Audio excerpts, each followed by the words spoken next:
In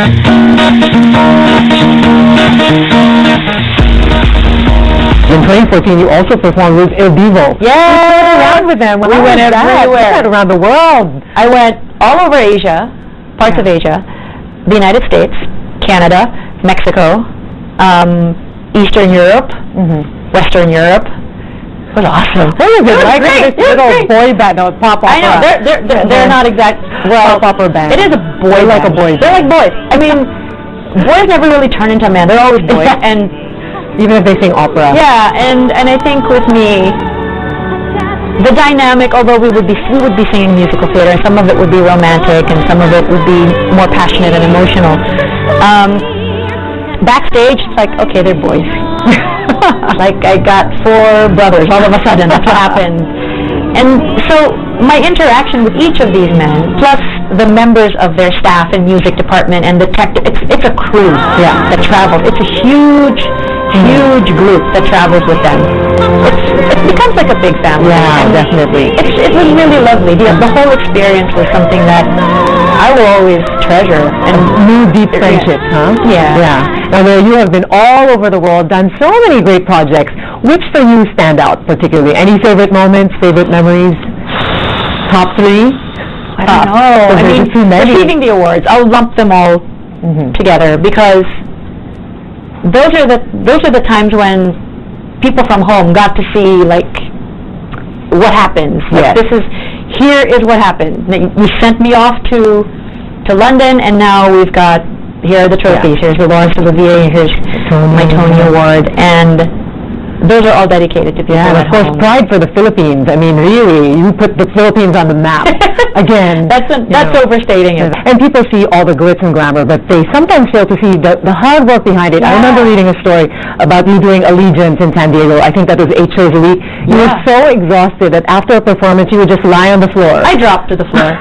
As in, I had finished a song number with my leading man. So the 2 of us, we do a romantic clinch, and then we have to run off stage. Then there's gunshots, and then there's another scene that happens. As in, we ran, I saw carpet, we dropped to the floor, and I need a minute, I know I gotta get dressed, but I need a minute, and so I catch my breath, and I don't just get up with energy, as in I roll onto all 4s, and then I slowly stand up.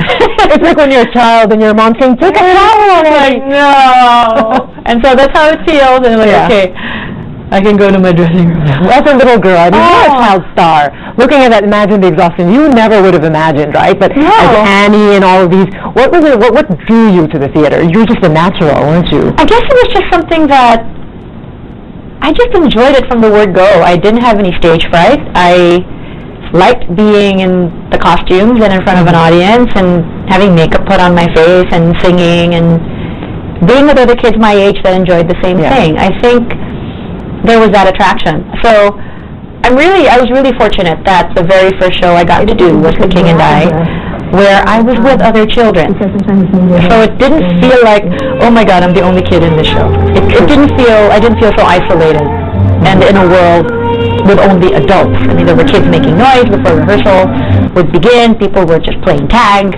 all over the rehearsal floor, until finally the adults were like shouting at us to stop, and the rehearsal was about to begin. And now, you were going to school in Montessori at the time. Yeah. Yet you actually excelled until you graduated with honors. You and your brother had a TV show. Yes, we did. How did you manage to balance that? How did you balance the demands of school and of the theater?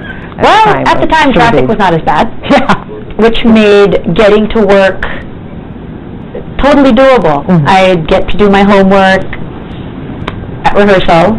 I mean, if I was in the ensemble of the show, I had the time. I could actually sit there and do whatever I needed to do. Yeah. And when you're a little kid, there's not a lot of homework. That's right. Well, I was told, the principal of Montessori said during that time when you were going to do the Menudo concert, you had initiative because 2 months before you asked for your work. I was in high school. Yeah. And I was a senior in high school. I asked for all of this homework from my teachers. I asked everybody, like, what pages do I need to start reading?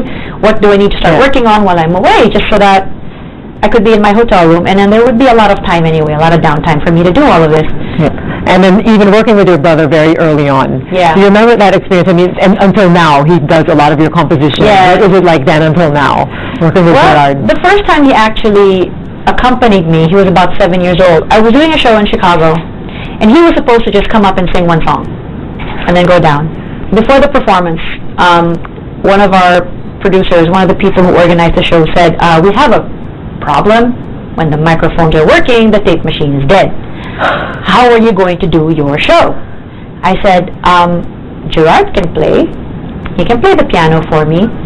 I just needed the microphones to work. So, poor kid, put him to work. Another one who's accompanied you throughout your whole career, your mother, of course. Yes. Mommy Ligaya, how is it like being, I mean really, she's been a stage mother and has accompanied you through all of this? Yes, thankfully. I mean, we have shared a lot of tougher times. I mean, she's seen a lot of the tough stuff that has happened to me in the course of my career. She has seen my voice disappear. She has had to be there during all this recuperation, just making sure that I keep my sanity, making sure that I'm fed, making sure that I sleep. Now, your father always made sure he wanted that you and Gerard had to be academically excellent. Yes, there was that. Yeah, he would say things like this. We would come to him and say, oh yeah, we got 97% on the test. Instead of congratulating us for a job well done, he's the guy who will say, well, what happened to the other 3? That's where you get your excellence from. There's that. Yeah. What were the biggest lessons you got from your mom and dad? Well, from my dad, he would say things like, success is 1% inspiration, 99% perspiration. Like, okay, Dad. Well, that's true. It is true. From my mom, it's just like so. It's like, how do I encapsulate it? For her, motherhood is a 24/7 job. If you want your child to be successful, you have to be there for them 24/7. I can't be there for my child 24/7, but between my husband and me, I think we're doing okay. I don't think I could be married to anybody. You just met him during the Flower Drum. I met him during Flower Drum. So he's in business. Yeah. Entrepreneur. And I'm happy about that. It's like, no, only one diva in the house. Thank you very much. I think my daughter's interests, they lie in design. She has really good hands. She loves to draw. She loves to paint. She has a good eye for fashion, for design. I mean, she's been putting her outfits together ever since she was that little. There are things where I'm like, oh yeah, that is my kid. And then there will be like, that's my mother's granddaughter for sure. She's very headstrong, opinionated, has very strong opinions about what to wear. Was the hardest? The second. First of all, she was not trained yet at the time. She was 17 years old. She really had no lessons yet. And doing 8 shows a week is not easy. The songs are hard, as you have heard, right? So that was our biggest challenge, the two of us.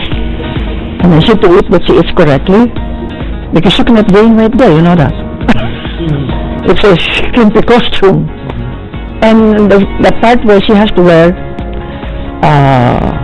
bikini, she was not ready for a bikini. She's a great mother. She cries when she has to cry as a mother.